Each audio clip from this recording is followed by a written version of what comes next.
Oke teman-teman, seperti yang tadi saya sampaikan, kita akan membahas tentang storage, kemudian how Linux boot. Mungkin sebentar saja karena saya rasa teman-teman semuanya sudah tahu. Kemudian nanti dilanjutkan dengan I/O programming. Ya, sayang sekali yang I/O programming nggak ada yang ngisi presensi, belum ada yang ngisi. Nah, entah karena nggak ngerti atau gimana, tapi yang jelas harusnya teman-teman isi aja, karena itu dihitung sebagai penilaian. Oke, oke, saya share screen ya. Saya share screen. Ini mungkin sekedar mereview tentang bagaimana Linux itu melakukan booting. Nah, teman-teman sudah sebagian besar sudah tahu ya bagaimana proses bootingnya dan juga sudah mengisi presensi. Ya, ini ada slide ya. Ini apa namanya? Slide ini saya ambil dari internet ya, dari salah satu dari sumber di internet. Tapi ini cukup eh, bagus slide-nya. Jadi memang begini prosesnya dan menjelaskan dengan cukup detail. Ini ada di scale ya, di chapter yang itu storage, kemudian booting, sistem D dan seterusnya itu ada di situ. Di zip ya. Oke, jadi seperti yang sudah teman-teman pelajari kemarin, Linux itu bootingnya berawal dari kita menekan tombol power on ya, atau tombol reset. Nah, kemudian yang bekerja setelah itu adalah firmware yang kita biasanya sebut sebagai BIOS atau boot monitor, basic input output system, basic input output system, atau S-nya software atau sistem saya lupa. Kemudian ini adalah metode yang lama. Metode yang lama menggunakan BIOS atau legacy, istilahnya legacy booting. Nah, yang sekarang ini kita jarang sekali yang menggunakan BIOS kecuali diaktifkan, tetapi kebanyakan menggunakan UEFI. Nah, ya sama sebuah firmware yang bisa digunakan untuk proses awal dalam booting komputer atau laptop gitu ya. Oke, setelah BIOS ini nanti bekerja ya, melakukan beberapa hal ya, nanti akan ke master boot record. Nah, ini adalah tempat di mana data-data tentang booting ya, informasi-informasi tentang booting itu disimpan. Kemudian setelah ini nanti yang bekerja adalah loader, bootloader. Nah, kalau di Linux itu dulu namanya Lilo, Linux loader. Nah, kalau sekarang namanya group. Nah, kalau di Windows ada Windows Boot Manager atau Windows Booting Manager, atau saya lupa nama pasnya, tapi ada kalau di Windows gitu. Nah, setelah itu nanti dia yang bertugas untuk nge-load kernelnya OS. Nah, jadi kernelnya OS akan di-load oleh dia dari disk ya, dari storage, dari hard disk atau SSD, di-load ke RAM. Nah, setelah di-load ke RAM berarti OS sudah berjalan. Nah, setelah OS berjalan akan dilakukan atau dijalankan sebuah program ya, disebut sebagai init program. Nah, dulu di init program ini namanya, kalau di Linux namanya init atau sistem V, sistem 5 atau V, ya terserah. Pokoknya sebenarnya sistem V besar. Kemudian sekarang berkembang lagi menjadi upstart, kemudian berkembang lagi menjadi sistem D. Nah, jadi sistem D atau upstart atau init sistem V itu merupakan init program yang dijalankan pertama kali setelah OS itu berjalan.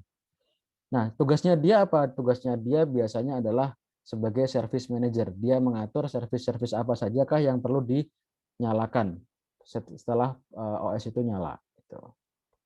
Nah, ini singkatnya begini ya teman-teman.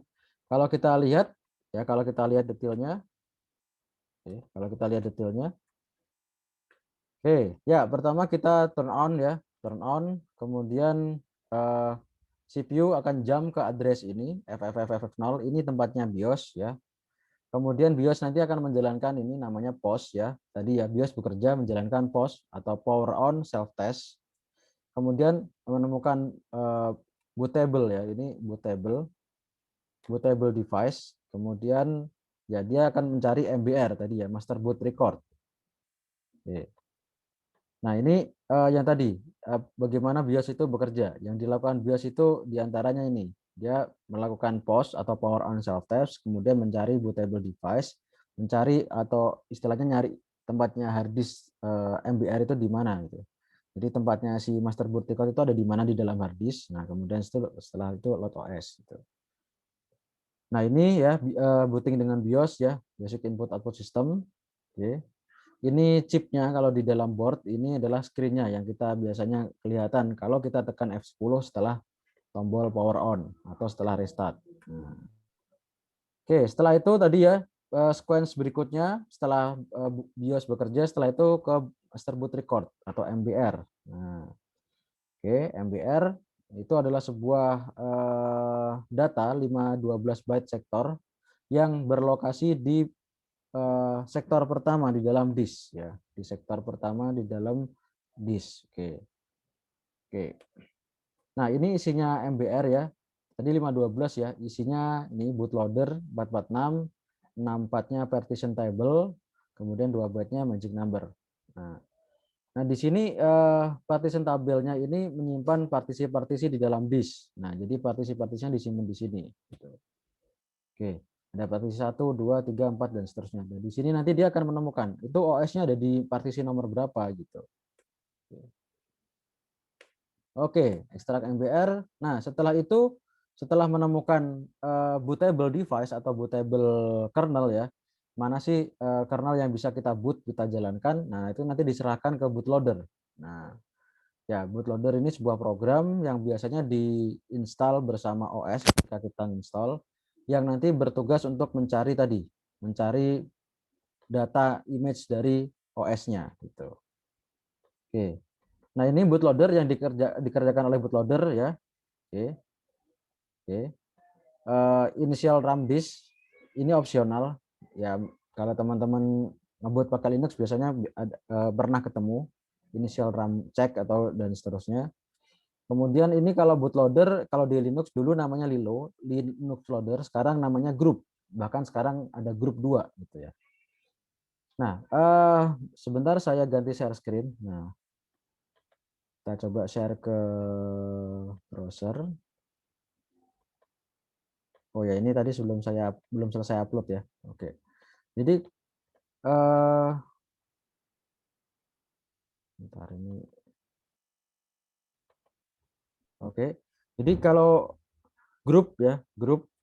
Nah, grup 2 Linux. Nah, ini scene-nya kayak begini nih. Jadi setelah nah ini nih, kalau teman-teman punya dual OS atau pernah nyalakan komputer di lab lantai bawah, lantai 1 ya. Oke, view image.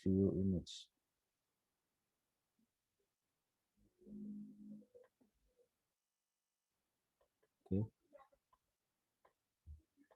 Yang besar aja enggak ada ya. Ya, inilah pokoknya begini. Nah, ini adalah tampilan dari grup. Jadi grup itu sebuah manajer untuk memilih kita mau boot OS yang mana gitu. Kalau apa namanya? Eh, kalau apa namanya? Di laptop kita atau PC kita itu ada beberapa OS secara bersamaan.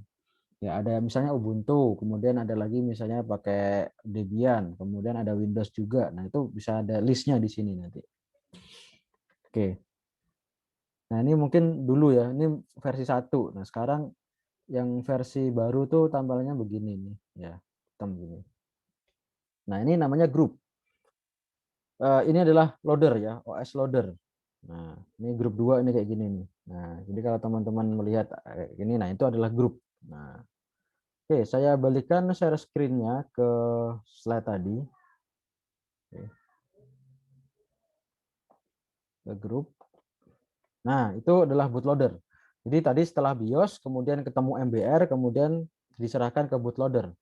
Ini yang nanti bertugas untuk ngeload kernelnya OS yang akan di-run gitu ya. Di-load dari disk ke RAM. Nah, makanya kadang dia initial RAM disk. Nah, oke. Oke. Ya, ini order ya bootloader yang lain Lilo, Group, Windows juga ada. Nah, banyak ya. Oke. Nah, ini singkatan dari panjangan dari grup Grand Unified Bootloader, oke, dari GNU. Nah, ini tahap-tahapannya ya, ada stage-stage-nya, mungkin teman-teman nanti bisa baca sendiri. Nah, kita pun juga bisa nge-setting ya, nge-setting apa namanya konfigurasi dari grup. Kalau tadi kan ada list gitu ya. Biasanya kalau kita install Linux, Linuxnya di atas. Nah, tapi kalau kita mau defaultnya Windows yang di atas, nah itu kita bisa set. Yang paling atas itu siapa Windows. Nah, tinggal diatur-atur aja gitu. Nah, itu settingnya ada di /boot/group. Nah, coba mungkin saya praktekkan saja ya. Oke, ada nggak nih coba? Nah, oke.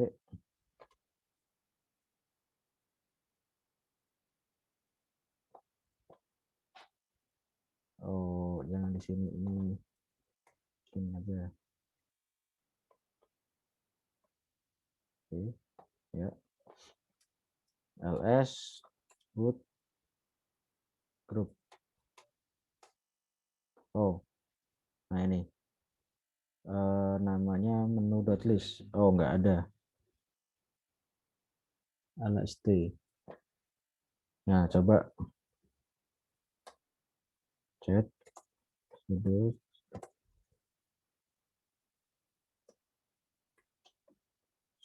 cat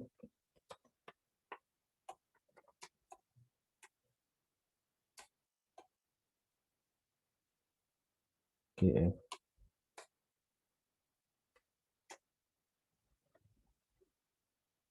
Oke, nggak ada.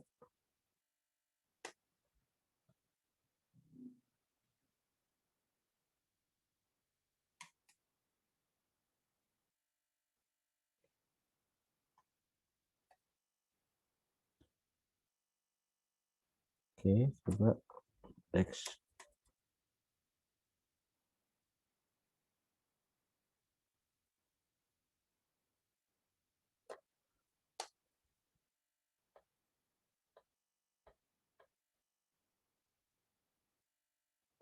Atau kita,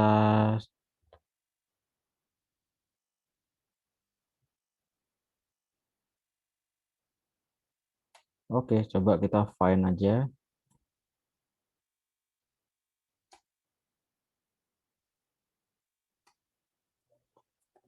Find.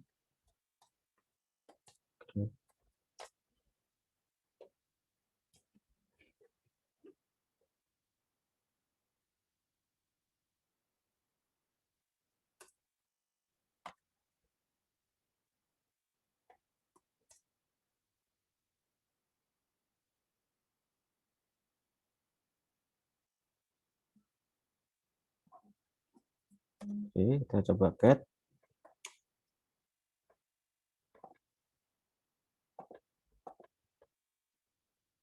boot group.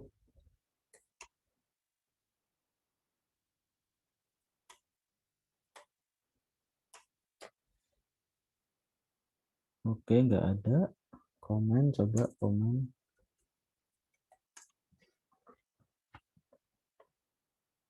Oke, nggak ada juga.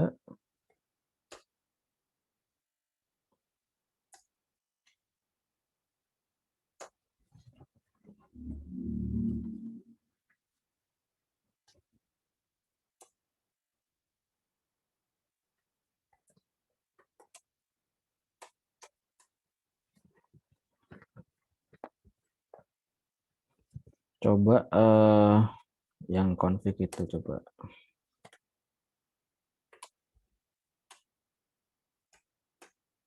Oh, ini di sini ya.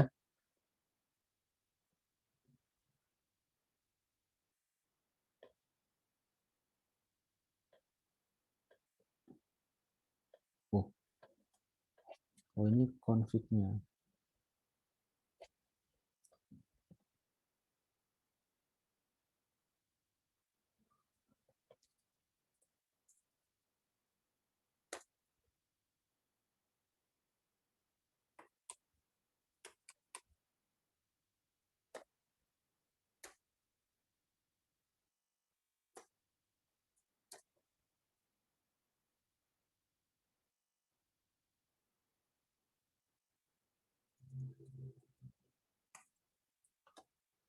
GFX.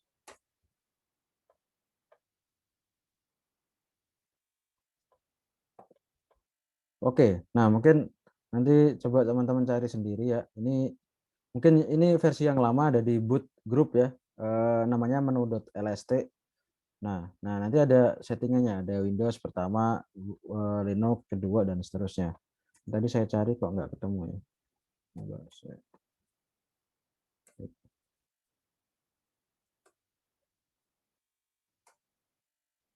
Coba X86.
Part.tool.lst. Oh, oke. Nanti kita coba cari lagi ya. Ini tadi saya cari nggak ada, mungkin ada di folder lain untuk yang baru ya, untuk Linux yang baru. Oke, nanti kita cari aja. Oke ya. Jadi intinya ini grup ya. Ini untuk setting OS mana duluan yang ada di tampilan atas kalau kita mau running OS. Nah, seperti ini. Karena kalau kita running group itu nanti yang kalau kita tidak tekan apa-apa, maka yang otomatis dijalankan itu yang di opsi pertama gitu. Jadi defaultnya yang di atas yang akan dijalankan gitu. Oke. Nah, berikutnya setelah itu ya, kernel akan di-load ya, kernel akan di-load di dalam RAM. Jadi kernel yang dari hard disk atau di storage itu akan di-load ke RAM sehingga nanti OS-nya berjalan. Nah, setelah itu OS berjalan. Oke. Nah, makanya sekarang ada teknologi SSD ya, karena untuk proses read sama write-nya lebih cepat dibandingkan hard disk. Jadi nge-load OS-nya itu lebih cepat. Makanya kalau pakai SSD booting-nya lebih cepat gitu. Oke, kernel image ya ini beberapa OS masih punya konfigurasinya sendiri-sendiri. Oke, kemudian kalau Linux nanti ada Z image, ada BZ image dan seterusnya. Oke.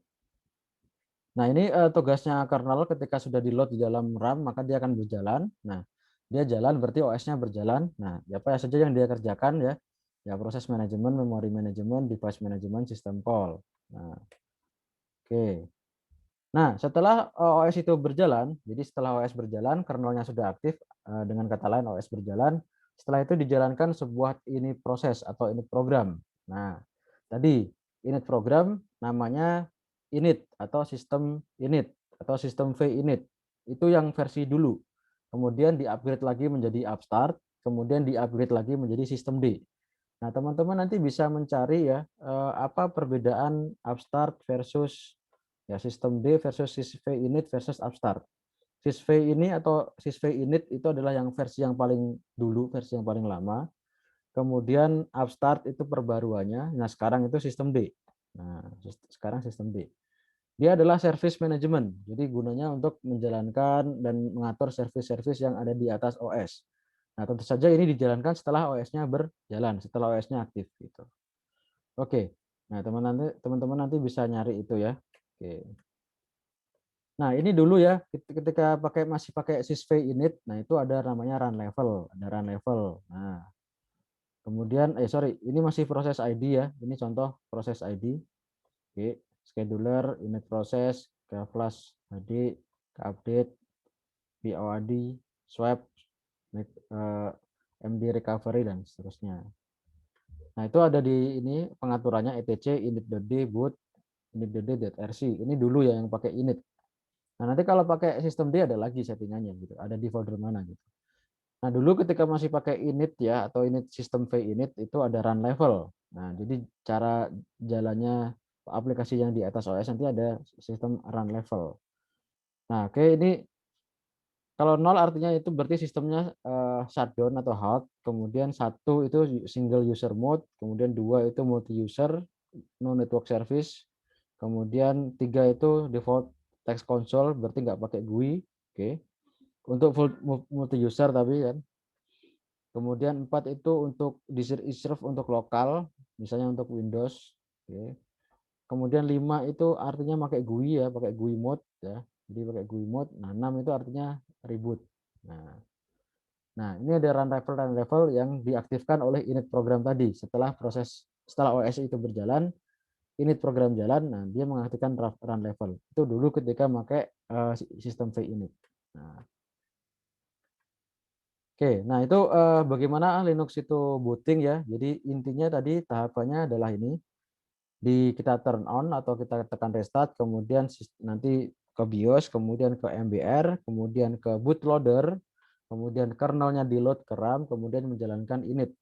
Nah, init itu setelah Linux-nya atau OS-nya itu tadi sudah berjalan. Ya. Nah, tadi init program ini nanti sifatnya adalah sebagai service management. Dulu namanya sistem V init, kemudian di-upgrade menjadi upstart, kemudian di-upgrade lagi menjadi sistem D.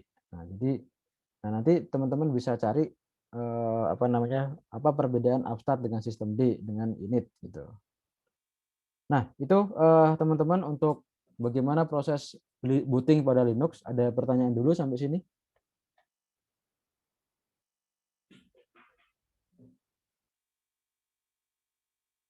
Halo, halo, ada pertanyaan dulu sampai sini?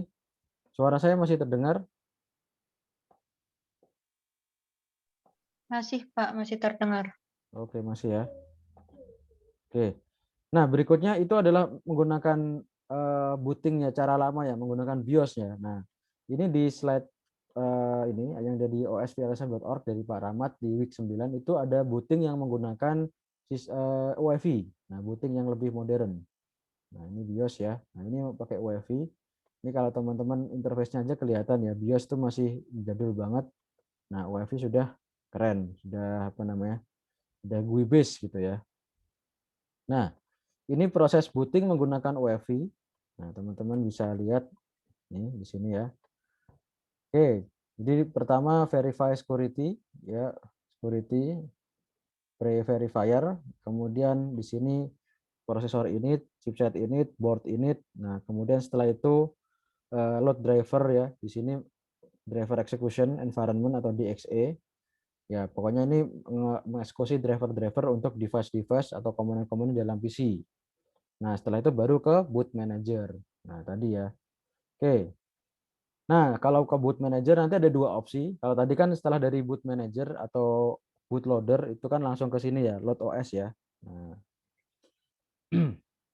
nah bisa ke sini, bisa ke sini gitu ya. Nah, yang ke sini ini yang tanpa OS artinya dia menggunakan transient OS bootloader, artinya tidak menggunakan OS, hanya menggunakan bootloader aja. Jadi keluar konsol atau GUI-nya UEFI aja. Nah, kalau yang di sini kalau ke OS gitu ya. Oke, ini ke sini ke OS. Jadi kalau kita pakai UEFI kita bisa ada dua opsi nih. Ya udah pakai bootloader aja, pakai aplikasi GUI base atau terminal base aja tanpa OS ya, transient OS. Oke. Atau kita langsung bisa berhasil load OS-nya. Berhasil load OS-nya. Makanya teman-teman kalau di UEFI OS-nya gagal di load itu nanti mungkin masih keluar GUI ya, masih keluar GUI. Oh, ini OS-nya gagal di load, kemudian keluar tampilan masih seperti ini gitu. Nanti kita bisa cek dari sini. Dan ini juga support beberapa fitur seperti terminal ini ya. Kayak terminal Linux itu kita bisa run terminal di sini. Misalnya dengan command-command yang ready define. Nah, tapi kalau nanti OS-nya berhasil ya ke OS seperti biasa tadi ya. Oke. Oke, final OS environment kemudian jalankan apps di situ. Nah, nah tapi kalau kita pakai BIOS biasanya kalau jalan ininya gagal, OS-nya gagal di load nanti keluar no bootable device found. Nah, udah. Setelah itu stuck gitu. Pilihannya ya kita merestart komputer atau gimana gitu. Nah, itu kalau kita pakai BIOS. Nah, kalau pakai UEFI kita masih ada tampilan seperti ini gitu. Oke. Kemudian kemarin juga saya ingin teman-teman mencari tahu ada perbedaan antara BIOS UEFI. Nah, tadi kan sudah jelas ya, kapabilitasnya beda, cara prosesnya juga beda. Kemudian disk partition itu ada MBR, ada GPT. Nah, MBR itu yang lama ya, yang versi lama, master boot decode. GPT itu GUID partition table, itu untuk tahun 2010. Nah, ini juga punya perbedaan yang sangat jauh. Misalnya untuk MBR itu maksimal berapa tera gitu ya, bisa mengakomodir disk berapa tera. Nah, sedangkan GPT itu bisa jauh di atasnya. Nah, makanya kalau untuk server-server yang storage-nya itu bisa bertera-tera, banyak banyak banyak sekali disknya, itu MBR sudah nggak kuat, mau nggak mau harus pakai partition table model GPT gitu. Nah ini grup sama grup tuh, oke, ya teman-teman bisa baca sendiri. Nah ini grup tuh partition tabel. Nah ini cara contoh untuk partition tabelnya. Jadi, nah ini MBR itu tadi ya sektor 0 itu tadi yang pertama kali dikunjungi ketika apa namanya BIOS atau UEFI itu dijalankan. Nah, setelah itu dia nyari di mana sih image dari OS-nya gitu. Ada pointer-pointernya, dia ngepoin ke core IMG. Nah, core IMG nanti ngepoin ke lokasi bootingnya. Gitu. Sorry, core IMG apa namanya poin ke settingan grupnya atau settingan bootloadernya gitu ya. Di sini grup atau grup 2, nah nanti di poin sama core IMG. Nah, di sini nanti baru milih mau boot OS yang mana ada di disk yang mana gitu. Oke. Nah, ini bootloadernya. Ini yang tahap nomor 3 tadi kalau nggak salah ya. Tahap nomor, nah ini tadi yang bootloadernya. Nah, tadi MBR di sini, nah ngepoin ke bootloader. Nah, oke. Oke, sampai sini dulu teman-teman. Ada pertanyaan untuk proses booting? Saya rasa ini tidak apa namanya tidak sulit ya. Hanya memahami konsep dan mengerti perbedaan fitur-fitur seperti UEFI versus BIOS, kemudian apa namanya MBR versus GPT, grup versus grup 2, nah dan seterusnya. Gitu. Oke,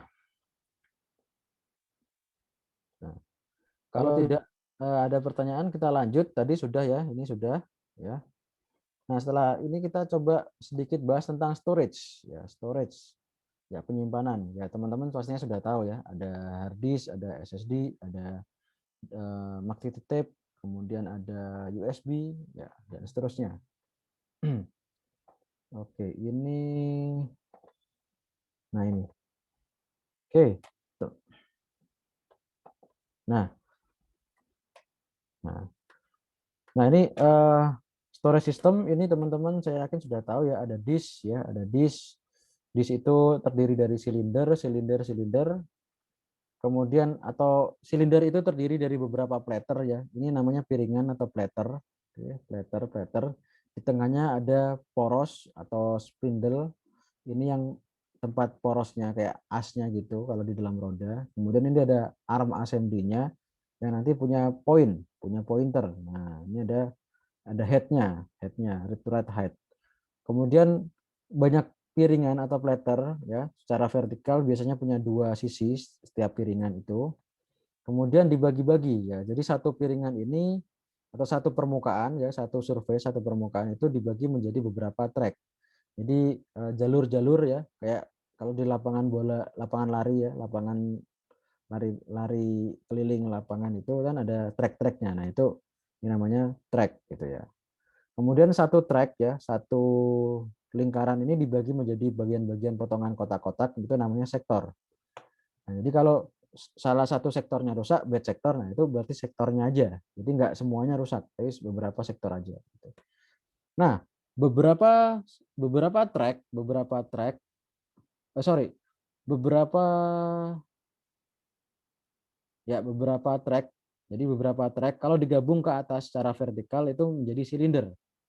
Jadi silinder itu adalah kumpulan track yang disusun vertikal. Nah, track ini ada nomornya, misalnya nomor paling pinggir itu 0, makin ke tengah 1, 2, 3 dan seterusnya sampai tengah. Nah, berarti nomor silinder sama dengan nomor track karena track disusun ke atas vertikal itu jadi silinder gitu. Kemudian ada ininya ya. Kemudian hard disk punya apa namanya? Transfer rate, kemudian seek time. Seek time ini adalah waktu untuk si head ini mencari silinder yang tepat atau mencari track yang tepat. Nah, jadi ada waktu yang dibutuhkan oleh si head ini untuk mencari track yang tepat sesuai yang ditunjuk. Nah, itu namanya seek time.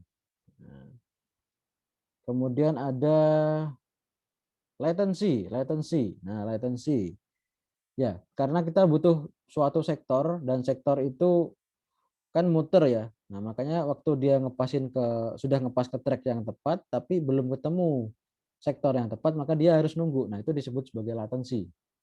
Nah, ini sudah ke jalur yang tepat, tapi belum ketemu sektor atau potongan yang tepat. Nah, itu dia akan nunggu sampai muter ke tempatnya dia. Nah, itu disebut sebagai latency. Oke. Nah, makanya latency itu berkaitan dengan RPM dari disk tersebut. Jadi makin cepat disknya, RPM-nya makin cepat, maka latensinya makin kecil. Oke. Kemudian ini nanti teman-teman bisa baca sendiri ya. Kemudian ini jenis-jenis storage ya, ada solid state disk, kemudian ada magnetic tape. Nah, ini komersial disk drive pertama tahun 56 punya IBM. Itu ukurannya udah hampir satu lemari, gede ya. Nah, oke. Kemudian itu cuman bisa menyimpan 5 mega. Oke. Oke. Ya, ini jenis-jenisnya ada solid state disk, kemudian ada magnetic tape, kemudian ada disk structure ya. Oke. Oke, kemudian ini disk di storage area network. Jadi kalau di lab atau di kantor-kantor, teman-teman biasa menemui satu kotak disk yang dipakai bersama. Nah, itu salah satu dari SAN. Atau sekarang ada namanya NAS, Network Area Storage atau Network Attached Storage. Nah, ini NAS ya, Network Attached Storage. Jadi banyak pengguna yang mengakses satu disk bersama atau satu atau lebih disk bersama. Jadi di sini ya pokoknya ini ada sebuah tumpukan mirip server tapi ini untuk disk. Kalau disambungkan ke LAN, nah nanti pengguna bisa mengakses lewat network. Nah, algoritma disk scheduling teman-teman nanti bisa baca sendiri, ada FCFS. Ya, ini nomor apa namanya? Nomor track yang diinginkan. Oke, nomor track yang diinginkan atau nomor silinder yang diinginkan sama aja. Kemudian ada SSTF, kemudian ada scan, ada C-scan, ada C-loop, nah dan seterusnya. Teman-teman bisa baca sendiri untuk algoritma scheduling disk-nya. Bagaimana kita mengatur pemilihan sektor sesuai dengan tadi ya, sesuai dengan Q sektor yang diminta atau Q silinder, nomor silinder yang diminta. Bagaimana kita mengakses ini. Oke, yang ingin saya tekankan pada chapter ini adalah sistem RAID. Nah, sistem RAID structure. Oke, ini aja. Nah, sistem RAID. RAID ini adalah sebuah metode atau struktur untuk menggabungkan beberapa disk menjadi satu kesatuan. Jadi saya punya disk 1 tera. Kemudian saya punya 10 batang ya, 10 biji atau 10 buah di 1 tera. Itu kalau saya gabung nanti jadinya berapa tera dan benefitnya apa gitu. Nah, itu ada beberapa jenis struktur RAID untuk mengatur hal itu. Oke, ini nanti istilah-istilah teman-teman bisa baca sendiri. Pertama adalah RAID 0. Oke. RAID 0 ini adalah stripping. Stripping itu langsung disambung aja. Jadi kalau saya punya misalnya 8 ya, 8 disk masing-masing 1 tera, itu saya strip aja. Nah, kalau saya strip dengan menggunakan RAID 0, ya berarti totalnya itu adalah 8 tera. Jadi totalnya 8 tera. Digabung aja, semua digabung jadi satu. Nah, 8 tera. Nah, minimum disknya 2. Ya kalau ya pasti strip minimum 2 dong. Jadi kan masa menggabungkan bisa cuma 1 gitu ya. 2 ya. Jadi kalau saya punya 1 tera dan 1 tera saya gabung jadi 2 tera. Nah, tapi dengan drawback read dan write enhancement-nya, performanya sama. Oke. Oke. Sorry. Jadi kalau saya punya 2 tera, oke, saya gabung ya satu sama satu saya gabung jadi 2 tera, maka kecepatan read-nya naik 2 kali sebanyak jumlah disk. Kecepatan write-nya juga naik 2 kali. Oke. Oke. Yang kedua mirroring. RAID 1 itu mirroring. Tadi stripping itu gabung, kalau sekarang mirroring. Jadi kalau saya punya 1 tera dan 1 tera itu saya gabung, itu jadinya totalnya tetap 1 tera karena saya pakai sistem RAID 1 gabung dengan cara mirror. yang satu dengan yang lain saling mirror, punya konten yang sama, punya data yang sama. Jadi kalau saya punya 4 tera dan 4 tera, 4 keping ya, 4 keping 1 tera, 4 tera saya gabung itu jadi 4 tera. Padahal total disknya adalah 8 tera. Total disknya ada 8 kali 1 tera. Nah, kalau saya gabung dengan RAID 1 itu jadi 4 tera. Karena yang satu bagian memirror bagian yang lain. Nah, oke, fault tolerance-nya N-1. Jadi kalau satu rusak, ya yang satu masih gitu. Jadi kalau saya punya 2 disk, ya, saling mirror, yang satu rusak, yang satu masih gitu. Nah, bagaimana kalau saya punya empatnya saya gabung jadi mirror semua? Boleh. Jadi kalau saya punya 4 disk ya, 4 disk, semua saya mirror. Nah, itu berarti empatnya mengisi data yang sama, menyimpan data yang sama. Berarti total storage saya sekarang bukan 4 tera tapi cuma 1 tera karena semua saling mirror, mempunyai data yang sama. Nah, fault tolerance-nya itu N-1. Jadi kalau 3 rusak dari 4 tadi, yang satu masih, nggak masalah. Nah, itulah mengapa RAID 1 atau mirroring itu diperlukan untuk backup gitu ya. Kemudian kecepatan read-nya N kali. Jadi kalau saya punya 2 disk, saya gabung, kecepatan read-nya 2 kali lebih cepat. Nah, dibandingkan cuma 1 disk aja. Kecepatan nulisnya 1. Jadi tetap harus nulis ke sini. Jadi nggak berubah nulisnya. Ini kecepatan ininya, read-nya naik 2 kali lipat. Kalau saya punya 2, saya gabung jadi RAID 1. Berikutnya RAID 5, ya 015. Setelah itu 5.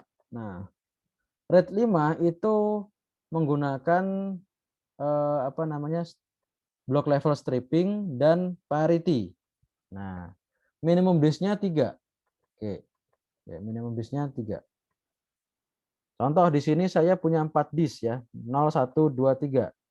Nah, kalau saya punya 4 disk, maka satu saya pecah. Oke. Nah, oke. Kalau saya punya 4 disk ya, kalau saya punya 4 disk menggunakan RAID 5, nah, saya punya 4 disk, ini berarti satu itu saya gunakan sebagai parity. Nah, berarti 3 sisanya atau N-1, nah ini kan N-nya 4 ya, N-nya 4. Itu saya pakai sebagai penyimpan data. Nah, jadi berkurang satu disk. Nah, contoh di sini ya. Oke, ada 0, 1, 2, 3. 0, 1, 2, 3. Nah, 4 ya, ada 4 ya, 4 disk. Nah, oke, ada 4. Oke. Kemudian datanya ada A, B, C, D. Nah, datanya ada A, B, C, D. Nah, kan 4 ya. Oke. Oke, 4. Nah, oke. Kemudian, nah, tadi sisanya tinggal berapa? Tinggal 3 ya. Jadi kan 4 disk ya. 4 disk, 1 saya pakai parity, 3 saya pakai data. Nah, dan datanya itu adalah ABCD, datanya ABCD. Nah, data ABCD ini saya bagi menjadi 3, A1, A2, A3, kemudian A parity. Oke, kemudian B juga begitu. 1, 2, oh gini aja. Nah, 2, 3 sama parity. Oke. Kemudian C juga begitu. 1, 2, 3 parity. Data D juga begitu. 1, 2, 3 parity. Nah, jadi data saya yang semuanya ini ada berapa nih? Ada 4 tadi ya. Saya pecah menjadi 3 data dan 1 parity. Parity itu untuk ngecek. Jadi teman-teman kalau kemarin sudah ngambil di BAK, ada parity kan, ada parity bit untuk ngecek error gitu ya. Nah, kemudian cara menyimpannya begini. A1, A2, A3 parity, B1, B2, B3, B3 parity, C1, C2, C3 parity, D1, D2, D3 parity. Jadi parity-nya didistribute ke seluruh disk. Nah, parity-nya didistribute ke seluruh disk. Begitu juga dengan potongan data.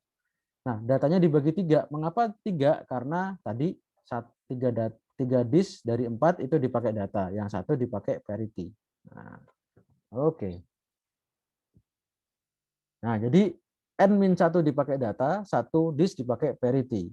Nah, fault tolerance 1. Jadi 1 data hilang, masih ada yang lain. Maksudnya masih bisa dicek dengan menggunakan parity-nya. Gitu. Oke. Nah, dengan menggunakan RAID 5, kecepatan read-nya nanti meningkat sebanyak N-1 kali, kecepatan write-nya juga meningkat N-1 kali. Nah, jadi kalau kita punya 4 gitu ya, berarti kecepatan read-nya naik 3 kali lipat, kecepatan write-nya naik 3 kali lipat juga. Oke. Berikutnya, RAID 6. RAID 6 ini sifatnya 2 parity, N-2 data. Jadi RAID 6 itu 2 pakai parity, N-2 dipakai data. Minimum disknya ada 4. Ya dong. Kalau cuman 3, wah kebanyakan parity-nya daripada datanya gitu.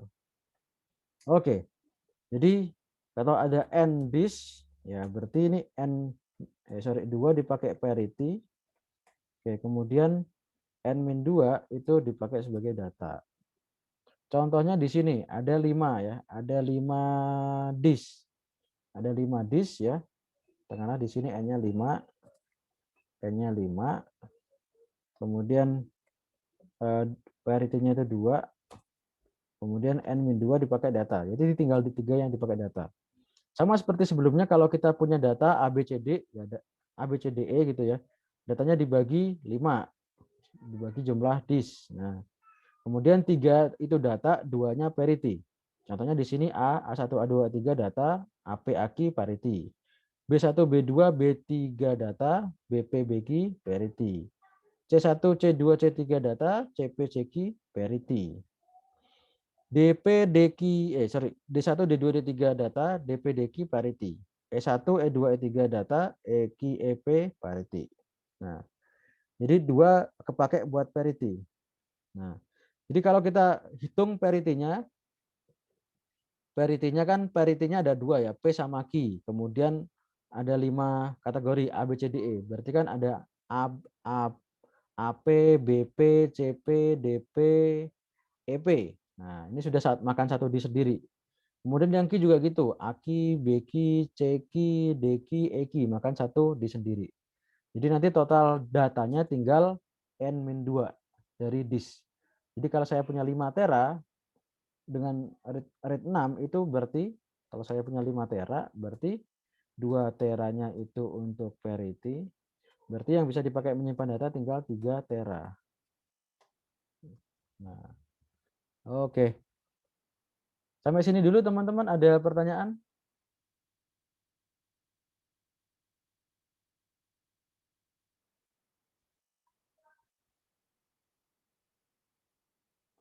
Oke, kalau tidak ada kita lanjut ya. Kita lanjut menggabungkan beberapa RAID menjadi satu. RAID 0 dan RAID 1. Nah, ini RAID 0, RAID 1. Oke. RAID 0 dan RAID 1. Ini ada 4 disk ya. Ini ada 4 disk. Contoh di sini. Ini ada 4 disk.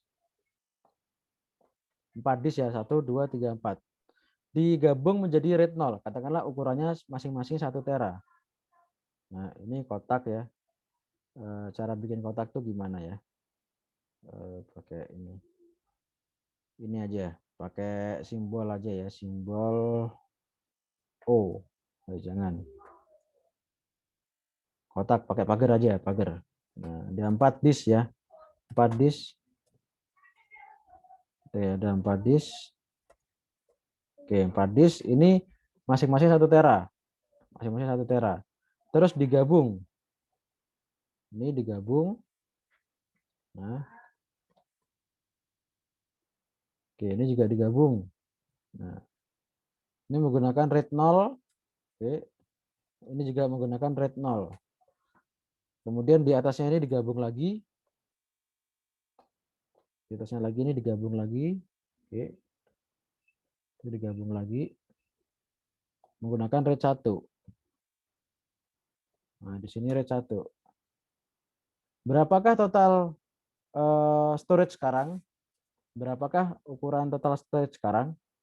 Oke, RAID 0 tadi apa? Stripping ya. Berarti 1 tera tambah 1 tera jadi 2 tera. Jadi satu blok ini 2 tera. Ini juga 2 tera. Nah, sekarang 2 tera ada 2 tera ya, 2 tera, 2 tera digabung menjadi dengan menggunakan RAID 1. RAID 1 tadi apa? Mirroring. Nah, karena satu mirror yang lain berarti 2 tera sama 2 tera tetap jadi 2 tera. 2 terabyte.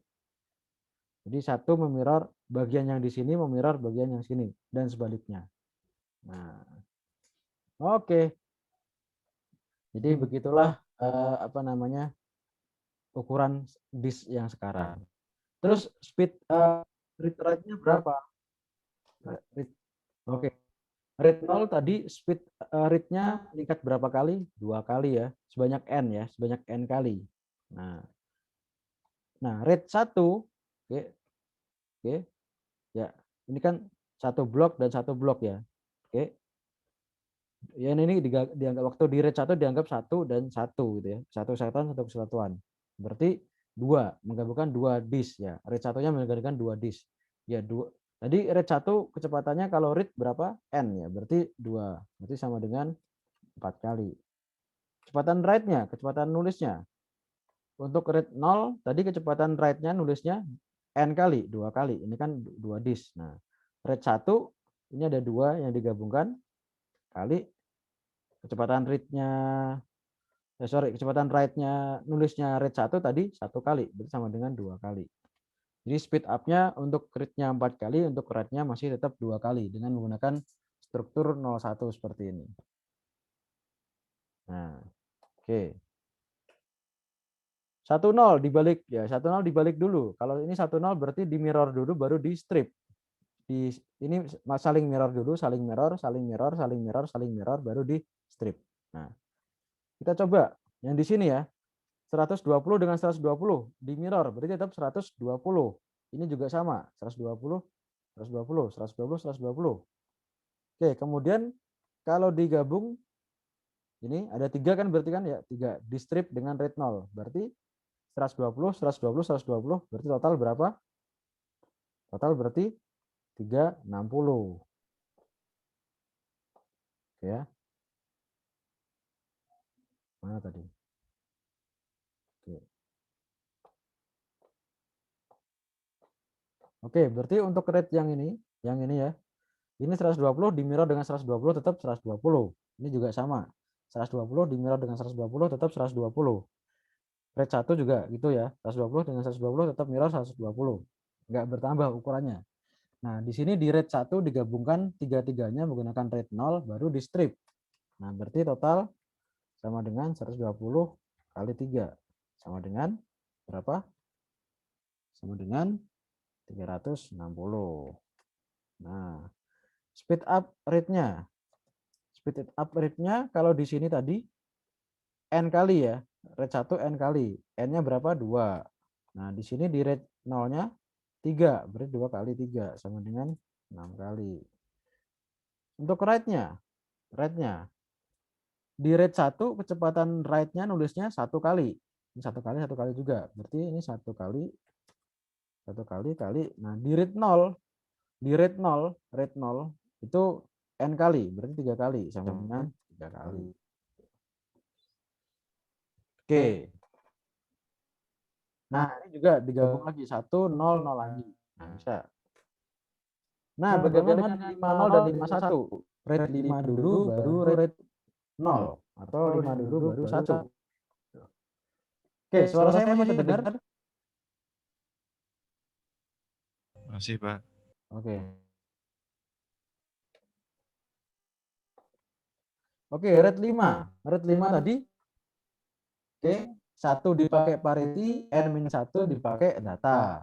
Nah, berarti di sini kalau ada 3 disk ya, masing-masing 120 digabung dengan rate 5, berarti totalnya berapa?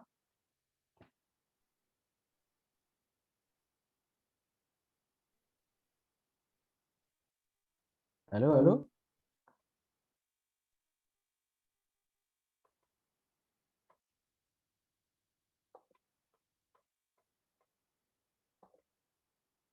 Halo, ini rate 51, ayo. Rate 51. Digabung dengan menggunakan rate 5 dulu. 1 dipakai parity, N-1 dipakai data. Berarti total storage berarti sama dengan N-1 dikali ukuran disknya berapa? 120. Sama dengan berapa itu? N-nya 3, berarti N-1 2. 2 kali 120. Sama dengan 240. Kecepatan read-nya, read speed up. Oke, kecepatan read speed up-nya, sorry, ini yang di sini aja ya, yang di sini aja ya. Ini yang sorry. Ini yang read 5, yang read 0-nya belum dihitung. Oke. Read 0 tadi menggabungkan ya stripping, berarti ini dikali 3. Nah, kali 3.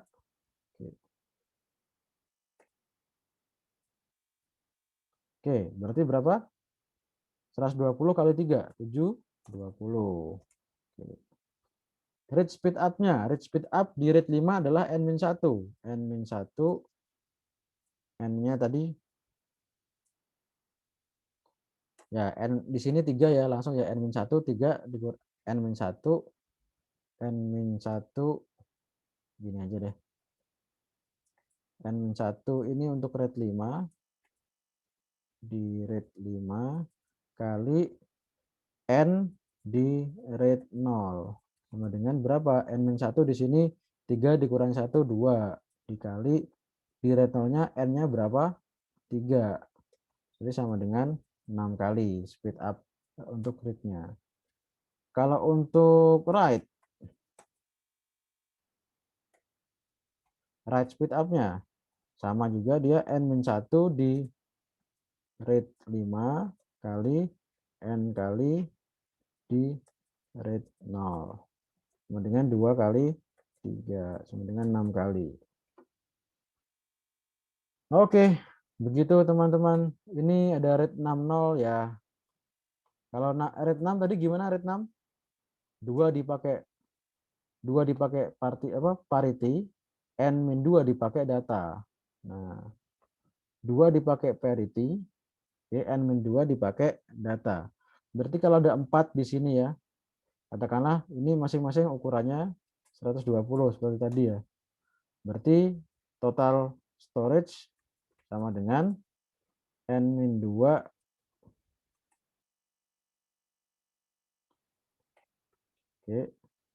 di read 6 kali, nah read 0-nya kan stripping, kali 2 kali. 2 dikali N di read 0. Nah, N-2 di read 6 berapa? N-nya ada 4. 4 dikurangi 2 ada 2 kali. Oke. Ini bukan kali ya. Stripping ya, dikali N aja. Ya, oke lah. Sama dikali 2. Sama dengan 4. 4 ukurannya 4 kali add 120 sama dengan berapa? 480. Oke, mencari speed up read sama rate-nya sama seperti di read 5, tapi di sini N-2 bukan N-1. Oke, sampai sini dulu teman-teman, ada pertanyaan nggak nih?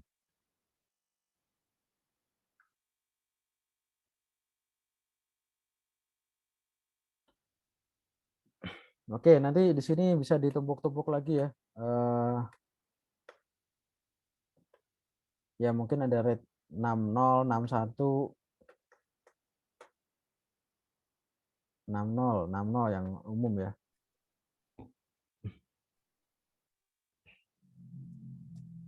Rate 60, 50 umum. Oke, sampai sini dulu teman-teman, ada pertanyaan nggak nih?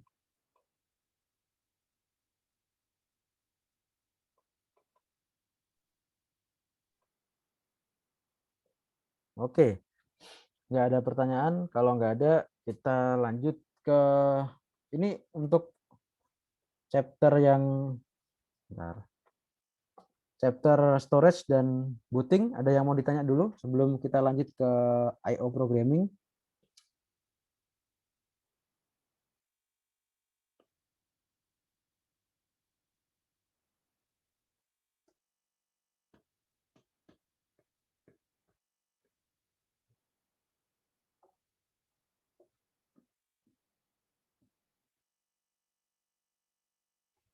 Oke, kalau tidak ada kita lanjut ke chapter I/O programming ya.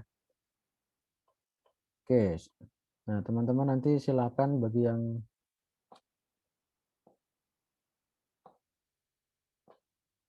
bagi yang belum bisa membaca. Nah, ini. Oke. Sorry, ini ya. Linux boot dan storage di sini. Oke. Nah, kita ke chapter ini, I/O programming. Oke, saya sudah memberikan instruksi kepada teman-teman untuk membaca. Oh, sekarang sudah ada yang jawab. Oke, bagus.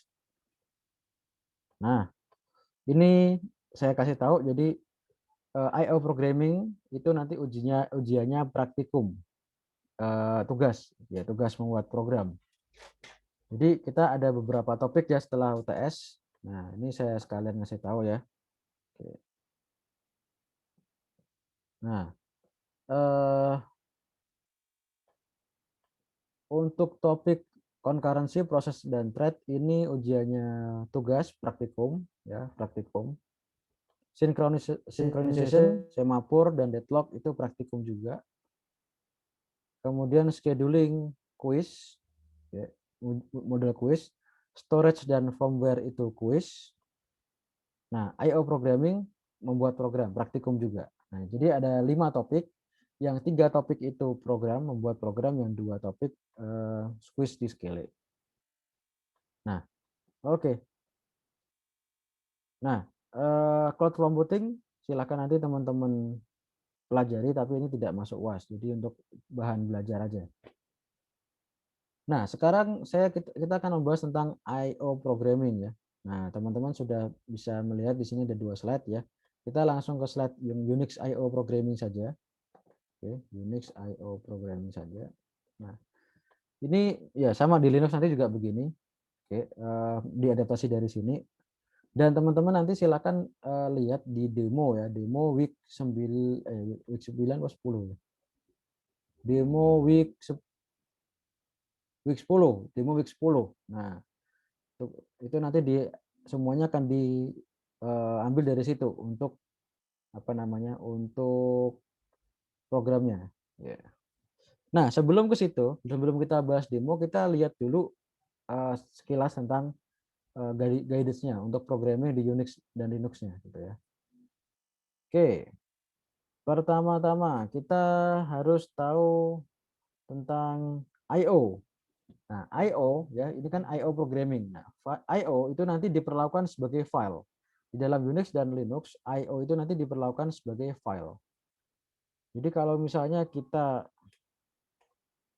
ya, kalau misalnya kita nanti punya device ya di sini dev gitu ya, itu nanti diperlakukan sebagai file. Jadi ini TTY, NVMe ini nanti diperlakukan sebagai file. Jadi kita bisa baca tulis dari situ. Oke. Oke, file system abstraction, directories, file descriptor. Nah, oke, karena nanti diperlakukan sebagai file, maka nanti kita butuh file descriptor. Kita butuh file descriptor. Ya, file descriptor itu apa sih? Sebuah non-negatif integer, sebuah bilangan non-negatif ya, yang mapping atau menunjuk ke sebuah open file. Oke. Menunjuk ke sebuah open file.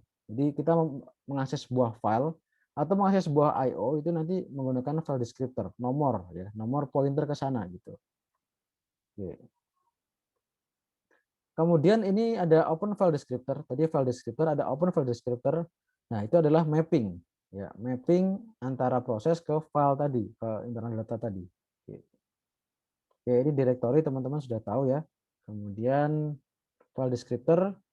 Jadi setiap open file itu berasosiasi dengan open file file descriptor gitu ya. Oke. Kemudian nomor tadi integer ya, file descriptor itu sebuah integer yang mengacu ke file, yang pointer ke file, yang dia berperan sebagai pointer ke file. Nah, nomornya itu kan harusnya non negatif itu mulai dari 0 ya. Tapi ternyata 012 itu sudah dipakai. 012 itu sudah dipakai oleh standar input, standar output, dan standar error. Jadi kita ngakses file reguler itu nanti mulainya dari 3. Gitu ya.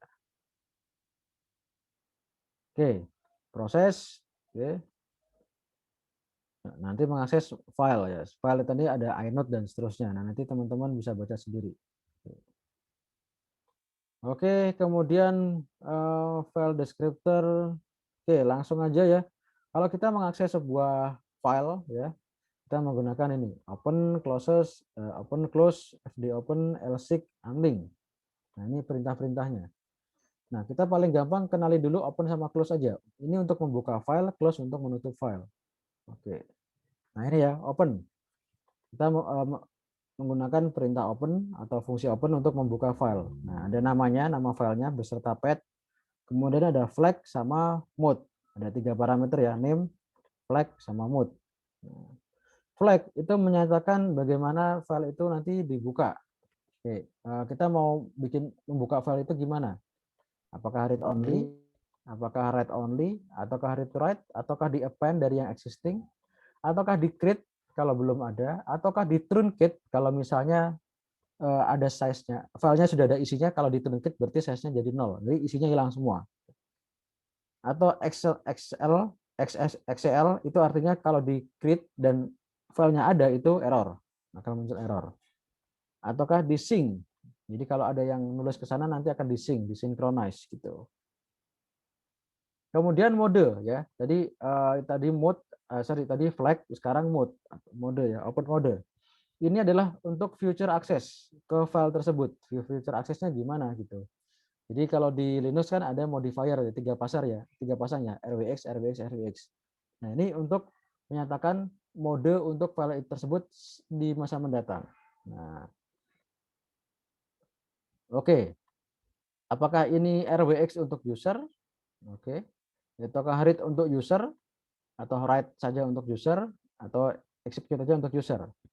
Nah, di sini untuk grup ya, RWX untuk grup, read untuk grup, write untuk grup, kemudian execute untuk grup. Sama other ya, read RWX untuk other, R aja untuk other, W aja untuk other, S aja untuk other. Ya, ini intinya menyatakan kita mau pilih mode yang mana untuk user, grup, sama other. Ya, kalau di Linux kan ada ini ya. Nah, ls min l. Nah, ini kan ada 3 modifier ini ya. Nah, oke. RWX, RWX, RWX. Nah, apakah ini kalau ini kan RW aja, usernya RW aja, grupnya RW aja, other R aja. Kalau di sini contohnya ini ya, usernya RWX ya, user RWX, grupnya itu RX, kemudian other RX gitu. Dan seterusnya. Oke. Close untuk menutup file. Tadi kan open ya, open itu mereturn integer. Nah, integer yang di-return oleh open ini adalah file descriptor. Nah, kalau kita ingin menutup pakai close, close dengan argumen file descriptor. Contoh di sini ya, fd sama dengan open ini ya.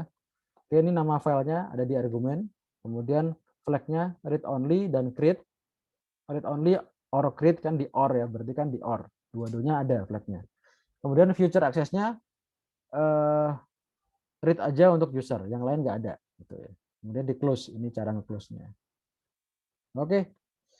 Kemudian, nah setelah open dan close ada sama create, ada dup ya.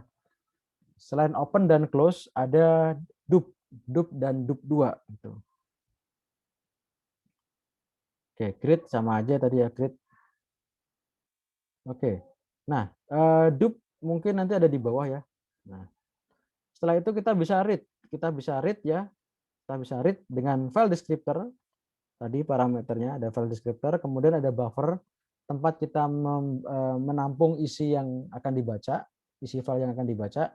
Kemudian size, berapa byte yang akan dibaca. Oke. Write sama juga, write itu pakai file descriptor.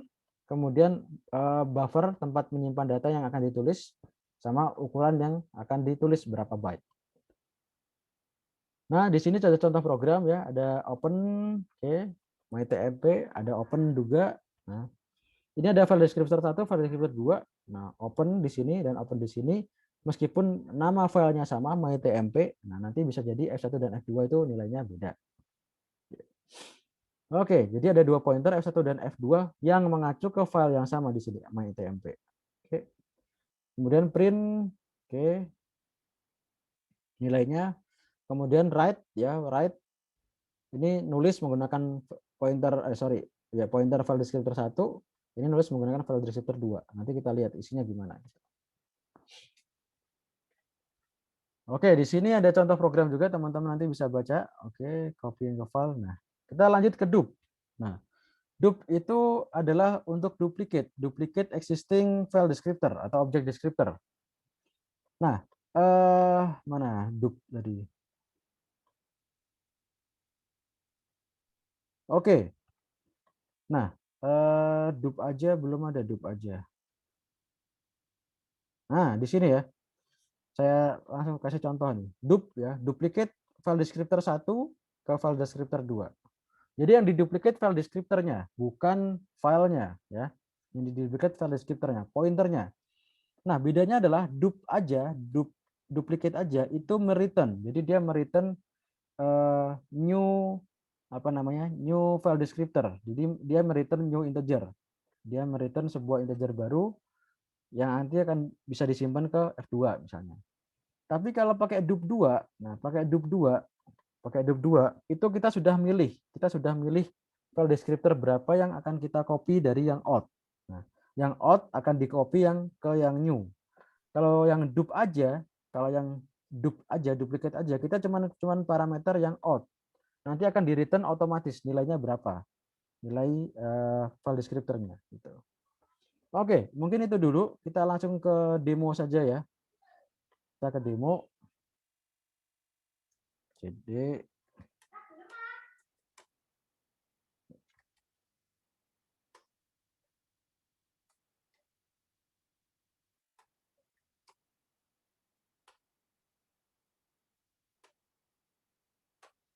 oke, di sini sudah. Oke, ini demo untuk pucar. Pucar itu ngambil karakter dari user ya. Misalnya demo ya, berapa nih? 50. Get food. Nah, ini ngambil karakter A atau key ya, key. Bentar. Nah, udah ditampilkan lagi. Ngambil karakter di apa namanya? Dikeluarkan lagi, dikeluarkan ya. Coba lagi misalnya kalau bikin banyak bisa nggak? Ah, diambil satu karakter aja. Oke, next 51. Nah, ini ambil banyak karakter. 51 A B C D E F.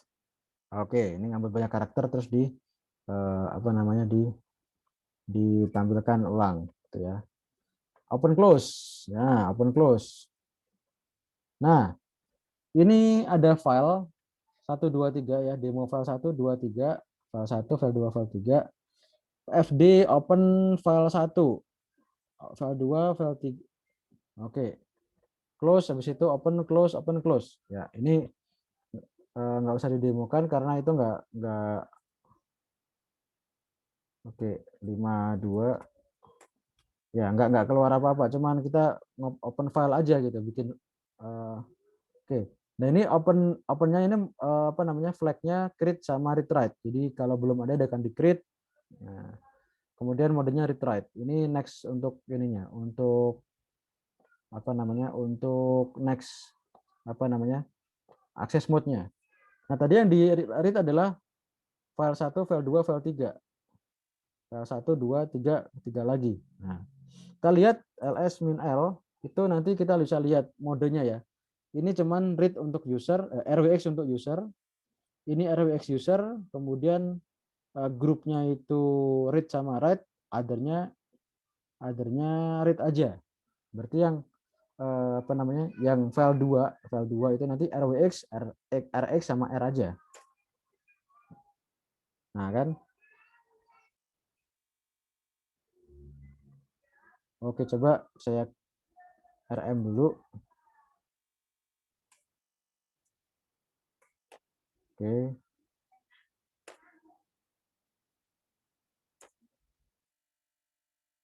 Oh, kenapa jadi RWX semua?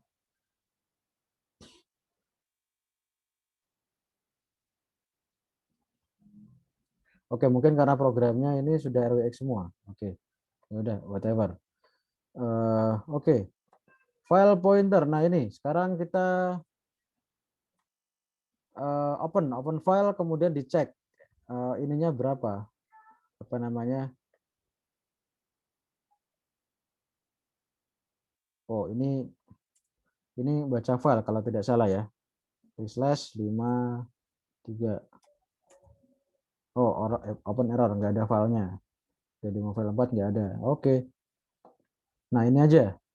Nah, oke, ini kita buka file namanya demo file 5 ya, demo file 5. Kemudian ada file descriptor 1, file descriptor 2. Ini membuka file yang sama ya. Membuka file yang sama. Read write kalau belum ada filenya di create. Oke. Oke, kemudian kita cek file descriptor FD1 dan FD2 itu nilainya berapa. Nah, tadi kan normally startnya 3 ya. Nah, kita akan tebak seharusnya nih FD1 dan FD2 nilainya beda meskipun filenya sama gitu ya. Nah, tapi ketika nulis FD1 nulis STR1 AAA XBBB. FD2 nulis AAA STR2 nulis CCC ya. Terus enter. Oke. Kita lihat setelah di close hasilnya apa gitu. Ya. Oke, titik slash 54 right. Oke ya. FD1 nilainya 3, FD2 nilainya 4. Ini teman-teman bisa lihat meskipun meskipun mengacu ke file yang sama tapi file deskriptornya beda ya. Oke. Jadi pointernya untuk nulis itu beda, FD1 dan FD2. Nah, jadi kalau digambarkan, saya coba gambarkan ya, pakai PPT di sini coba.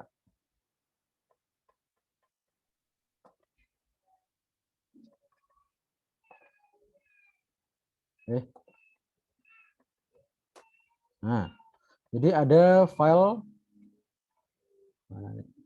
Oke. Nah, ini ada file namanya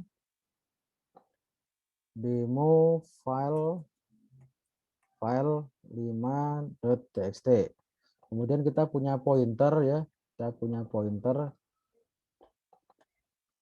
FD1, kita punya pointer FD2. Nah, ini mengacu ke file yang sama. Nah, ini mengacu ke sini. Ini juga sama. Nah, tapi Indian mereka adalah dua pointer yang beda. Nah, bisa bekerja sendiri-sendiri gitu ya. Nah, begini ya. Nah, terus ketika nulis ya, ketika nulis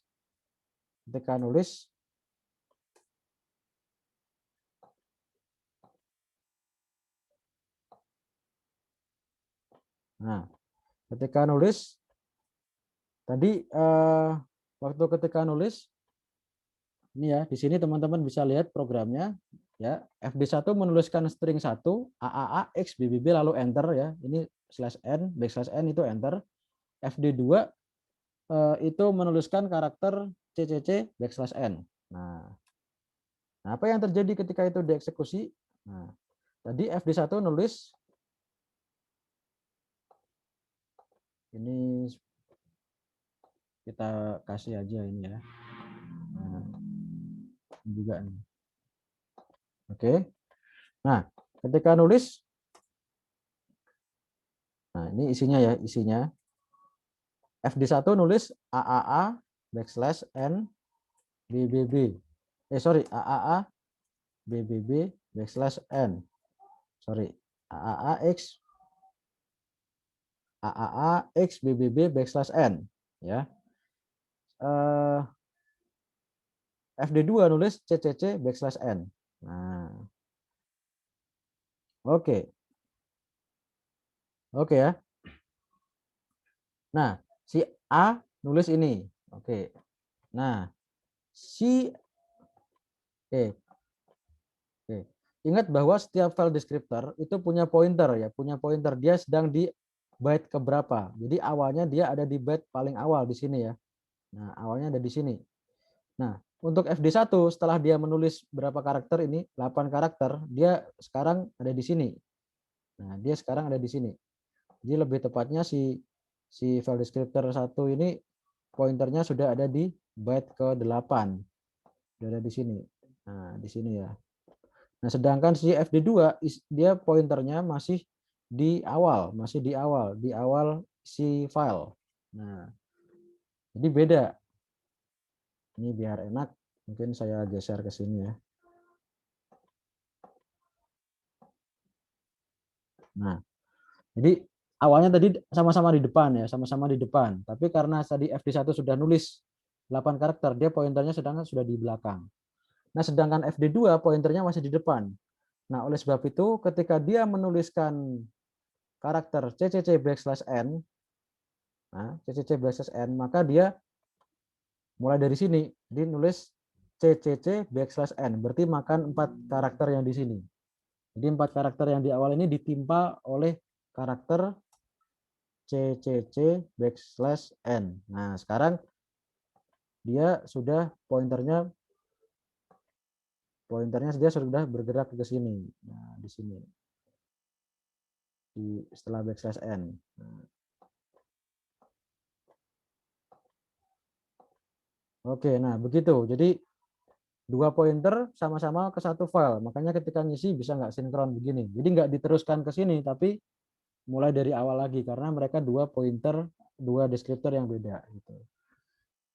Nah, bagaimana kalau kita coba lihat hasilnya ya? Oke, kita coba cat demo file 5. Ya kan? CCC, enter, enter kan nggak kelihatan ya, enter, BBB, enter lagi. Nah, CCC, enter, BBB, enter lagi. Nah, makanya isinya begini, CCC, enter, BBB, enter lagi. Nah, itu yang terjadi ketika kita menggunakan dua deskriptor yang beda untuk satu file yang sama.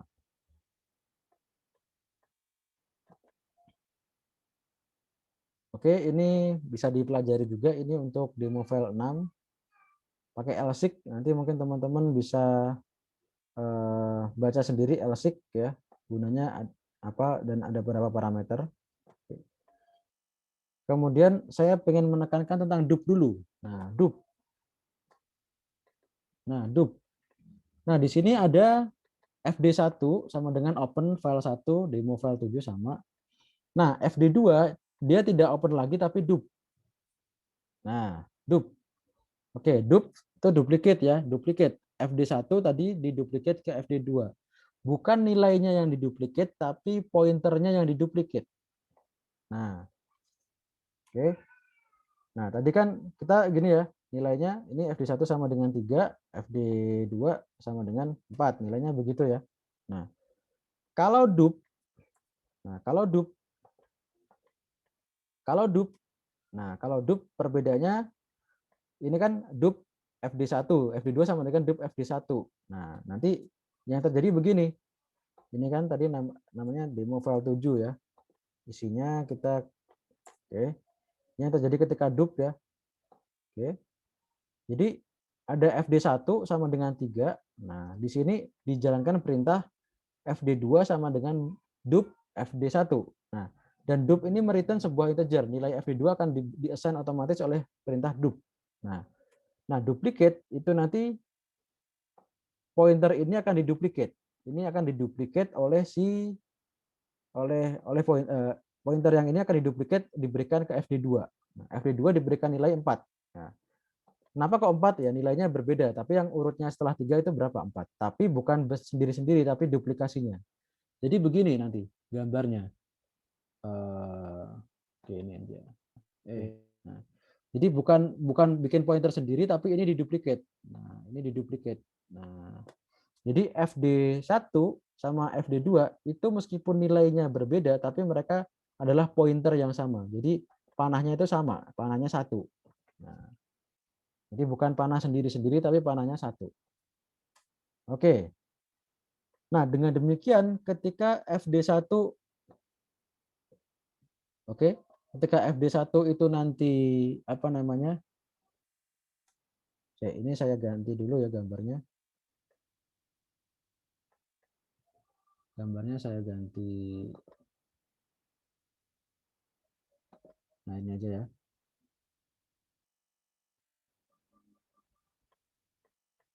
Oh, ini aja, Mas. Nah,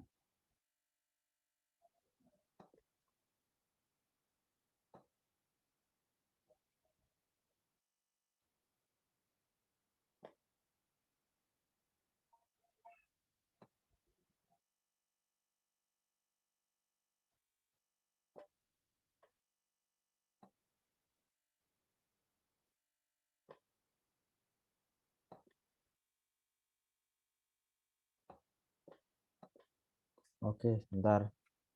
Nah, hmm,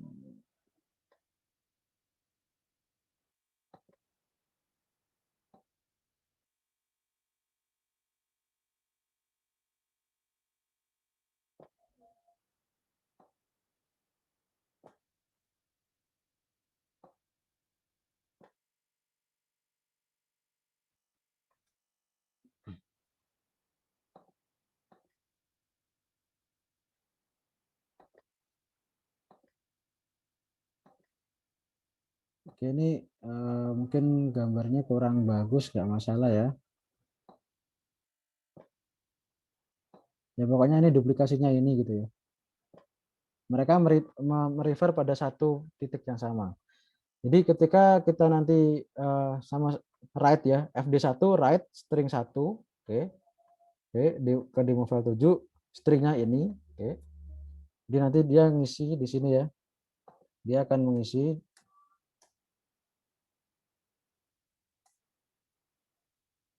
AAA X BBB backslash N. Nah, awalnya kan di awal ya. Awalnya pointer dia di awal. Nah, awalnya pointer dia di awal. Nah, ketika sudah menulis sekian karakter ya, dia pointernya kan maju ke sana. Ya. Pointernya kan maju. Pointernya maju. Nah, maju ke sini gitu ya. Nah, sehingga ini yang duplikasinya tadi juga ikut maju gitu. Duplikasinya ini tadi juga ikut maju. Nah, karena dia satu kesatuan gitu. Satu kesatuan. Nah, dengan demikian ketika setelah FD1 nulis pakai write, kemudian FD2 nulis pakai write juga, itu tidak berawal dari awal lagi seperti contoh yang sebelumnya, tapi dia dilanjutkan. Nah, berarti pointernya sekarang lanjut ke sini. Nah, dilanjutkan. Nulis apa? CCC backslash N. CCC backslash N. Begitu juga dengan pointernya. Pointernya nanti pindah lagi ke belakang. Pointernya maju lagi karena sudah nulis sekian karakter. Nah, oke. Nah, kalau nanti FD1 nulis ya langsung lanjut lagi. FD2 nulis juga langsung lanjut lagi. Jadi dup itu duplicate tadi file descriptor meskipun dengan nilai beda tapi mereka mengacu pada satu file descriptor atau pointer yang sama. Jadi kalau satu maju, yang lain juga ikut maju pointernya. Satu nulis, yang lain juga maju pointernya. Gitu. Oke, kita coba lihat ya hasilnya ya. Oke, 57. 57 dup. Oke, kita bisa lihat demo file 7 ya. Cat demo file 7. Ya, AAX BBB enter CCC enter. Oke, seperti tadi ya. AAX BBB enter CCC enter. Nah, AAX BBB enter CCC enter. Nah, makanya satu maju yang lain ikut maju juga. Meskipun teman-teman bisa lihat di sini nilai FD1 dan FD2 berbeda, 3 dan 4. Dua deskriptor yang berbeda nilainya, tapi mengacu pada satu barang yang sama, satu pointer yang sama. Itu kalau kita pakai dup. Nah, bagaimana dengan dup 2? Nah, dup 2 mirip seperti dup 1, tapi nilainya diberikan langsung oleh pemanggilnya. Nah, kalau di sini FD2 sama dengan dup FD1. Nah, kalau di sini dup 2 FD2 sama dengan dup2 FD1. Nah, new FD. Ini diberikan nilainya 10 gitu. Jadi nilai file deskriptornya ditentukan oleh si pemanggil. Nah, ini 10 gitu. Jadi kalau tadi FD1 kan urutnya ya, setelah 3 berapa? 4 gitu. Nah, kalau ini dikasih nilainya berapa gitu. Oke, nah kita bisa uh, lihat ya. Oke. Sama, fungsinya sama, duplicate juga sama seperti di dup, tapi nilainya diberikan, enggak di assign otomatis. Oke. Berapa tadi? Titik slash 58 dup2. Oke. Nah, teman-teman bisa lihat FD1 nilainya 3, FD2 sama dengan 10. Nah, di sini programnya sama ya. FD1 nulis pakai write, FD2 nulis pakai write juga. Nah, setelah itu kita bisa lihat. Nah, jadi mereka akan nulis AAA X BBB backslash N lalu dilanjutkan dengan CCC backslash N. Nah, kita bisa lihat cat demo file 8. Nah, sama seperti di yang sebelumnya. Oke, AAA X BBB backslash N atau enter, setelah itu CCC enter. Oke, teman-teman sampai sini dulu, ada pertanyaan?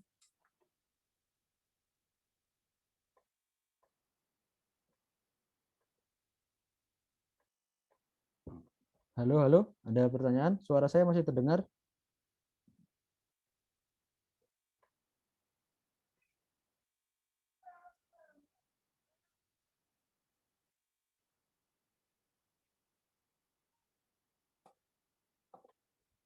Oke, masih ya. Oke, contoh soal.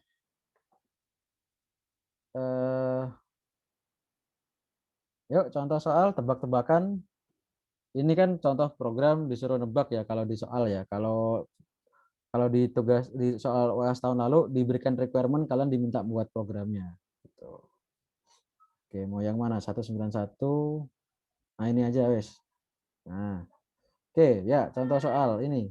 Gimana kira-kira?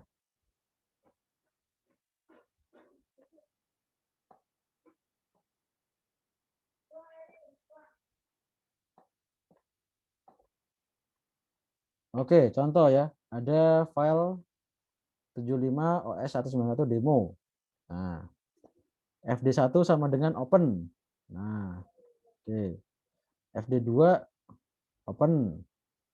FD3 open. Oh, kegampangan kalau open semua. Coba cari yang ada dup.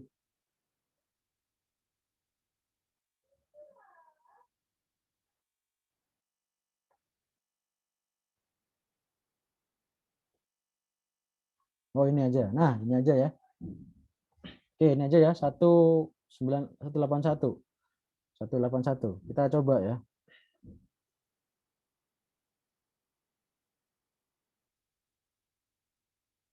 Oke, di print ya sebenarnya mirip seperti print tapi di device ya. Karena dianggap device ya, kita nanti print aja.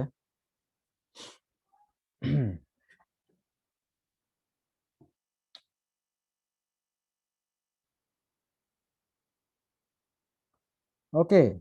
Nah, ini di sini ada FD1 open, FD2 open, FD3 sama dengan dup FD1. Oke.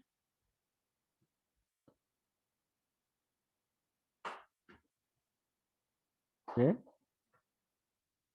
Berarti kita punya begini ya. Kita punya seperti ini. FD1, FD2 open. Nah, ini startnya berarti mulai dari sini. Mulainya dari awal ini ya, awal isi file. FD2 open. Oke. Oke, FD1 open file namanya ini. Oke. Oke.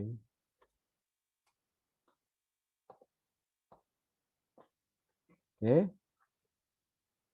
Oke, kemudian ada FD3 sama dengan dup FD1. Nah, oke, ini nilainya 3, 4 ya, karena urutannya 3, 4, berarti ada FD3 dup FD1. FD3 sama dengan dup FD1. Nah, ini kemungkinan besar nilainya 5. Nah, kan 3, 4, 5. Nah, ingat tadi dup ya, berarti ini copy. Duplicate dari Nah, ini ya. Ini pokoknya nyambung ya, duplikatnya pokoknya ya. Jadi FD3 sama dengan 5 itu nilainya adalah duplikat dari FD1. Nah, ini nilai awalnya belum ada ya. Awalnya belum ada nilai apa?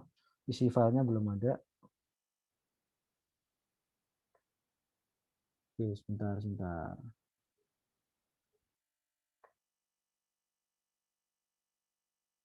Oke, nilai awalnya belum ada.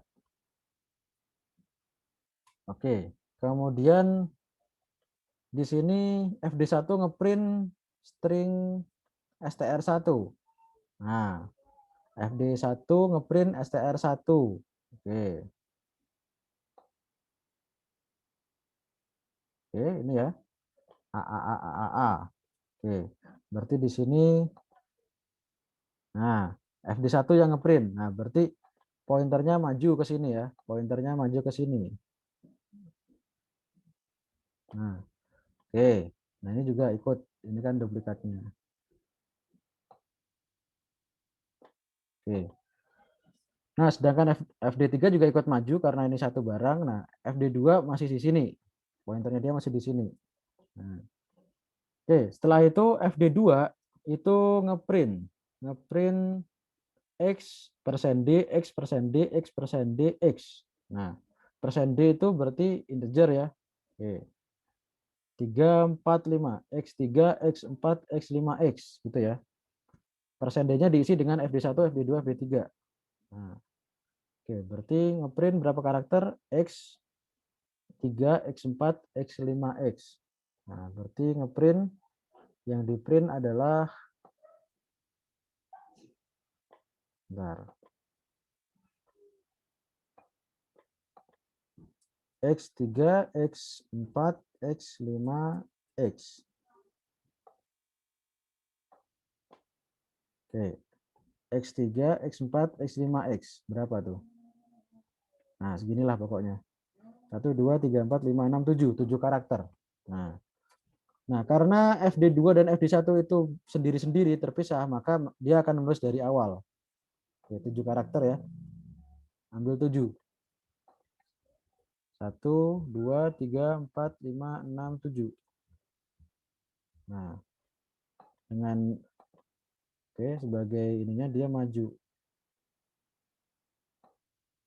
Nah, ke sini ya. Setelah X ya. Nah, oke. Setelah itu FD3 ngeprint string lagi S. Nah, yaitu A. Oh, STR2. BBB. Nah, BBB. Nah, 1, 2, 3, 4, 5. Oke. Nah, setelah itu FD3 yang ngeprint ya. FD3 berarti sama kayak FD1 sini. B. Oke, ini tadi gara-gara alignment-nya salah. Ini tadi setelah X ya.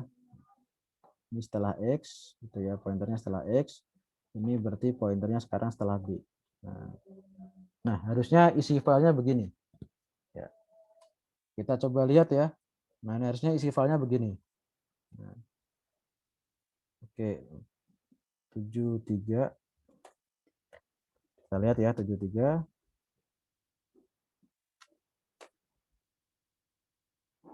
Oke, kita coba cat 73. Ya, benar ya. Oke. X3, X4, X5, X, AAA, tuh, AAA, AA-nya 3 kali, BBBBBBB. Nah, oke. Nah, oke. Itu tadi contoh bagaimana dup dan open close. Nah, itu bekerja. Read write dan open close bekerja di dalam I/O. Oke, teman-teman sampai sini dulu. Ada pertanyaan nggak nih?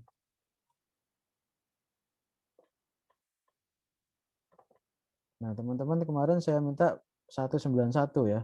Oke, ini gampang nih ya. Beda-beda. Open, open, open. Write, write, write.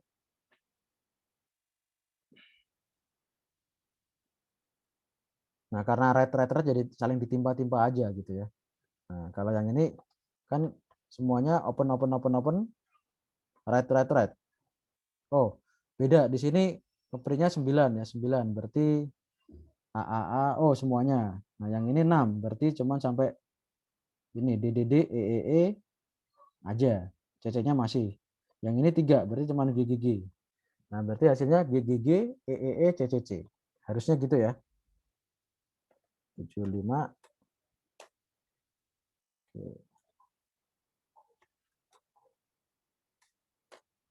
Nah, GGG, EEE, CCC. Oke. Ya, begitu dulu teman-teman. Sampai sini dulu ada pertanyaan.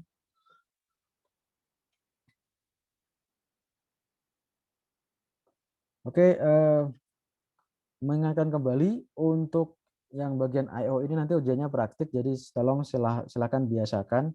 Tadi ada yang belum saya sampaikan yaitu LSIG, teman-teman bisa baca sendiri ya, bisa lihat sendiri di demo yang menggunakan LSIG. Tadi untuk DUP, open close, read write sama DUP sudah, jadi tinggal LSIG aja. Nah, nanti mungkin hari Kamis rencananya akan ada kelas lagi, mungkin untuk latihan. Kalau nanti sempat kita akan bahas untuk LSIG gitu.